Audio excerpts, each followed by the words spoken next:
Hello everyone, my name is Marty Surratt, creator of Confidence Dominance and The Confident Life. For the next 5 days, we're going to talk about a subject that most people don't enjoy. I promise you that you are going to learn, and by the time that we're finished with our series, you are going to be glad that you stuck with it. Our series is going to be on fear. Now, just mentioning that word sends chills through your spine probably. But stick with me because you're going to learn about fear like you've never learned it before, what to do about it, and why fear is good. I'm going to give you a different acronym than false evidence appearing real and some other things that people have probably taught you in the past so that you know how to manage your fear and you know what to do when you feel fear creeping up and how to use it in a positive way in order to what you want to make happen. Today I brought you into my piano room, and actually called my music room, and this is my baby grand piano. And as Billy Joel says, this is one of my best friends. And when I've had one of those days that just doesn't go the way that I want it to go, it's very common that I will come in here at the end of the day when it's dark and I'll turn the lights off and it's just me. A lot of times my wife is gone, and I will play this piano. And by the time I'm finished, and I don't know what I'll play, but just by the time I'm finished, I'm in a much better state of mood. Just because of the melodies and the music and the vibes that have gone through me, and it just brings me into a new spirit. So, let's talk about fear. Let me first of all give you the new acronym that I want you to have for fear. You ready? Fear is forgetting everything's all right. Fear is forgetting everything's all right.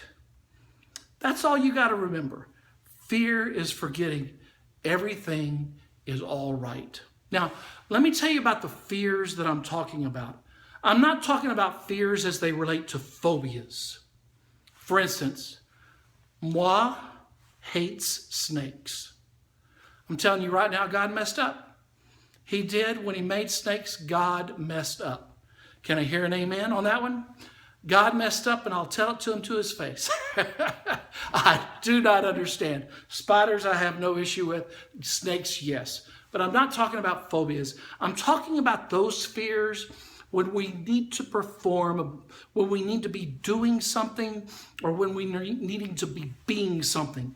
Usually at our jobs, at social events, when we need to be doing something or doing something with our families. When it comes around performing, that's the kind of fear I'm talking about. And I'll describe those later on in another series. Those fears there get us in trouble. Now, here's the interesting part. Those fears, the exact same feelings and the exact same triggers in our brain today, those exact fears are the exact same fears and the exact same parts of the brain that were triggered 20,000 years ago in the caveman times. When caveman came home in the cave and cave woman said, "Caveman, what are you doing home? We're hungry, kids have nothing to eat, we have no water, get back out there, you were unsuccessful, go, we're hungry." "Well, it's dark, I want to come home and sleep." "No, you've got to get out there and hunt."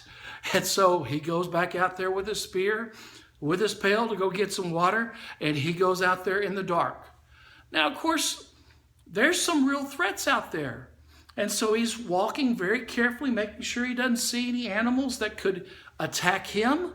And what happens? All of a sudden he freezes because he thinks he sees something's in the corner of his eye. And what happens? He crouches low, and all of a sudden that heart starts beating real fast because there is real danger. And he senses something, and his nostrils, is able to smell even more. He can taste even more. He can hear even more. And what's happening? His arch enemy's over there, the saber-toothed tiger. And the question is there fight? Is there flight? Or does he just stay frozen to see what happens the next few minutes? Now then, the odd part, as I just said, is this. The same fear that you and I have today for asking a girl out or a guy out, for fearing that we're going to fail on a test or a project, or whatever it might be, having to do with this performance fear that I just mentioned, has to do with exactly the same part of the brain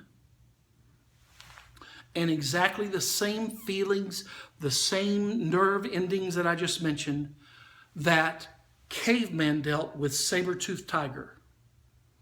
But what's the disconnect? I'll tell you what it is.